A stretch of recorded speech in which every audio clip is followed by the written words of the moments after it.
বছরে 2টা নিঃশ্বাস ছাড়ে। কয়টা নিঃশ্বাস?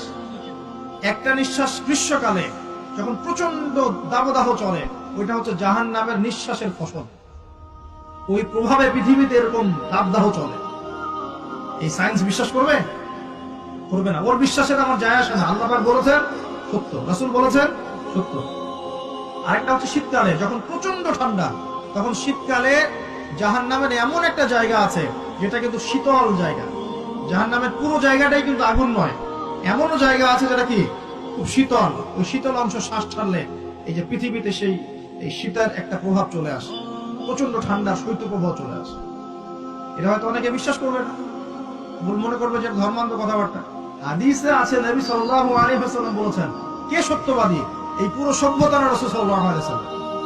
এই বিশ্বের সমস্ত মানুষ সত্যবাদী বেশি না আল্লাহ রাসূল বেশি সত্যবাদী? বাস, আর কোনো দরকার আছে কথা?